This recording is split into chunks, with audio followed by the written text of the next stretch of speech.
Interim government ঘোষণা দিয়েছিল আওয়ামী লীগ ছাত্রলীগ সহ তাদের সকল সহযোগী সংগঠনের কার্যক্রম নিষিদ্ধ।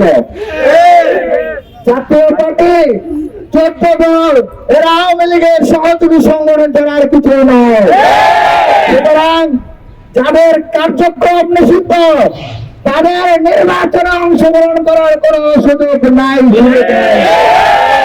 যারা যারা এই জাতীয় পার্টি সহ 14 দল এনডিএ এবং ফেসিবাদের সহযোগে যে সকল ব্যক্তিরা যারা সহযোগ নির্বাচন করছে এবং যাদেরকে যারা নির্বাচন করার সুযোগ করে দিচ্ছে তাদের প্রত্যেককে বিচারের মুখোমুখি করতে হবে।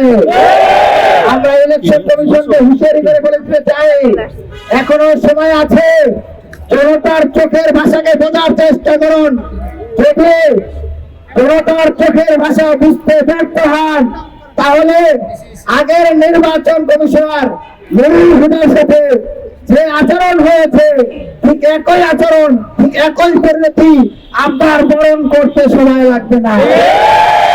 আমরা চাই 5 আগস্ট পরবর্তী সময় নির্বাচন কমিশন জনগণের নির্বাচন কমিশন হবে। আমরা চাই 5 আগস্ট পরবর্তী নির্বাচন কমিশন শুধুমাত্র ন্যায় এবং ইনসাফের কথা চিন্তা করবে।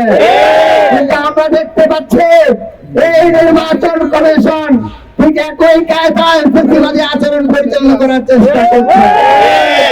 জনগণের সিদ্ধান্তের বাইরে যে জাতীয় পার্টি 14 দল এনডিএ জঙ্গি লীগের স্বতন্ত্র ক্যান্ডিডেটদের নির্বাচন করার সুযোগ দেওয়া এটাই প্রমাণ করে যে তাদের এই আচরণ ফ্যাসিবাদী আচরণের বহিঃপ্রকাশ ছাড়া আর কিছু নয়। জনতার ভাষা বুঝুন, জনগণের দাবি মেনে নিন, ছাত্র জনতার দাবি মেনে নিন।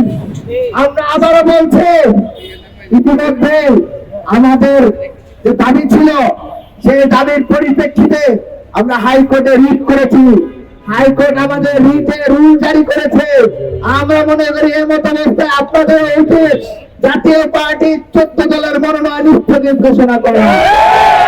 যতক্ষণ পর্যন্ত হাইকোর্টের রিটের রায় না আসবে ততক্ষণ পর্যন্ত জাতীয় পার্টি 14 দল লীগের স্বতন্ত্র ক্যান্ডিডেট প্রত্যেকের মনোনয়ন স্থগিত ঘোষণা করতে হবে।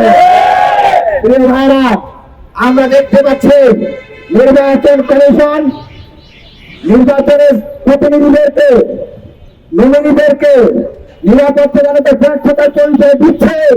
পাশাপাশি যখন শরীফ ওসমান হাদিকে শহীদ করা হয়েছে তখন এই অপূর্ব নির্বাচন কমিশনার বলেছে এটি নাকি একটি বিচ্ছিন্ন ঘটনা ছাড়া আর কিছু নয়। আমি তাকে প্রশ্ন করতে চাই, এটি যদি বিচ্ছিন্ন ঘটনা হয়ে থাকে, একই ধরনের বিচ্ছিন্ন ঘটনা যদি জঙ্গি লীগ আপনার সাথে ঘটায় তাহলে কি আপনি সেটি মেনে নেবেন?